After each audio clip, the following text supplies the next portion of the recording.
రేపు మెట్లు పోతే దుకాణం నడుస్తుందా? మొత్తం 5 మెట్ల దాకా కొట్టేస్తున్నావు. కొట్టేస్తే రేపు దుకాణం ఎట్లా నడవాలి, దండ ఎట్లా నడవాలి, వాళ్ళ బతికి ఎట్లా నడవాలి? ట్రాఫిక్ ఇబ్బంది లేదు, కొత్త గట్టింది లేదు. కొత్త యాప్ నువ్వు కొత్త గట్టనీయకు, కొత్తగా ఎంకరేజ్ చేయనీయకు. 10 साल से 15 साल से 20 साल से लोग जी रहे, अब क्यों निकाले? तो 20 ఏళ్ళకెళ్ళి బతుండే వాడు, 15 ఏళ్ళకెళ్ళి బతుండు. ఇప్పుడు కొత్త కొట్టుడానికి నువ్వు ఇవాళ కొత్త గంట తీసేయి. 20 ఏళ్ళ నుంచి లేని ఇప్పుడు తీస్తున్నావు. 20 साल 10 साल से वो लोग जी रहे, 25 साल से वो लोग जी रहे.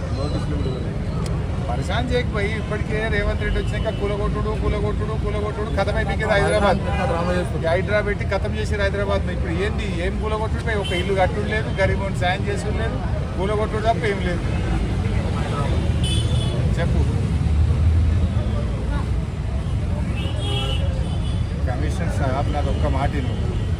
కమిషనర్ సాబ్ నువ్వు రోడ్ ఎంక్రోచ్మెంట్ కొత్తగా చేస్తే కొట్టేయి. 20 ఏళ్ళకేళ్ళ ఆడు బతుకుతుంది. ఇప్పుడు నువ్వు రోడ్ ఎంక్రోచ్మెంట్ పేరు మీద మెట్లు కొట్టేస్తే ఆ దుకాణాలకు రేపు నడవనే రాదు, దుకాణాలకు పోనే రాదు, కథమైపోతుంది దుకాణం. ఆ దుకాణం రేపు వాడు సూసైడ్ చేసుకోవాలి. రేపు వాడు చచ్చిపోతే ఎవరు జిమ్మేదారు? లక్షల కిరాయిలు ఉన్నాయి. అరే నేను ఇక్కడ చూపిస్తున్నా నీకు, నేను నిలబడి చూస్తున్నా. వాడు ఇప్పుడు ఏమవుతున్నాయి అంటే 4 మెట్లు ఎక్కితే దుకాణంలో పోతారు. 4 మెట్లు కొట్టి పడేసినావు. రేపు దుకాణాలకు పోనే రాదు, గిరాకే రాదు రేపు.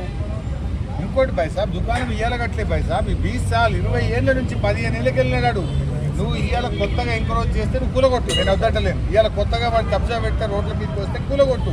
ఉన్న దుకాణం 10 ఏళ్ళకెళ్ళి 15 ఏళ్ళకెళ్ళి ఉన్న దుకాణం ఎందుకు కొట్టకపోయి? నువ్వు బతకని పోయి గరీబులను. ఇప్పుడు మీ చైర్మన్కి టైం అయిపోయింది, ఇక కమిషనర్ రాజ్యం నడుస్తుంది. మీరు నిన్నటిదాకా మున్సిపల్ చైర్మన్ కౌన్సిలర్లు ఉంటే వాళ్ళు కాపాడిరు. ఇక మీరు కమిషనర్ ఇష్టం ఉన్నట్టు కొట్టి ఎట్లా పోయి? దయచేసి ఇది ఆపు. నువ్వు వచ్చి చూడు. కొత్తగా ఎంకరేజ్ చేస్తే కొత్తగా రోడ్ కానీ 20 ఏళ్ళకెళ్ళి ఉన్నాను ఎందుకు కొడతావు అంటున్నా. నేను 15 साल 20 साल ఉన్నాను ఎందుకు కొడతావు అంటున్నా. నువ్వు వస్తా అంటే నేను ఆలోచన వచ్చేది అక్కడ. నోటీస్ ఇవ్వాలి, ఏమి ఇవ్వలేదు అసలు. వితౌట్ నోటీస్ ఏమి ఇవ్వలేదు. మళ్ళీ మేము ఎంకరేజ్ చేస్తే వాళ్ళు ఎంకరేజ్ ఉంటారు. మాకు సపోర్ట్ వస్తే మీకు సపోర్ట్ ఉంటాం. మేము చెప్పు 100% కదా. మా సపోర్ట్ మీకు సపోర్ట్, మీ సపోర్ట్ మా సపోర్ట్. జనాలు లేని మీరేంటంటే ట్యాక్స్ కడతలే, ఏం కడతా అన్ని చూపెడతాం. ప్రూఫ్ 100% కడుతున్నా నేను. ప్రూఫ్తో సహా చూపెడతా నేను. 20 ఏళ్ళకెళ్ళి ఉన్నాడు వాడు. 20 ఏళ్ళకెళ్ళి ఉంటే ఇవాళ రోడ్ ఎంకరేజ్మెంట్ యాడికి వచ్చిన? 15 ఏళ్ళకెళ్ళి ఉన్నాడు, 10 ఏళ్ళకెళ్ళి ఉన్నాడు. ఇప్పుడు కొత్తగా రోడ్ కబ్జా చేస్తే నువ్వు కొట్టే, నేను కూడా సపోర్ట్ చేస్తాను. దుకాణం నడవకుండా 10 ఏళ్ళకెళ్ళి దుకాణం నడుస్తుంది. నువ్వు మెట్లు కొట్టి పడేస్తే వాళ్ళ దుకాణం ఎట్లా నడుస్తుంది భాయ్ సాబ్?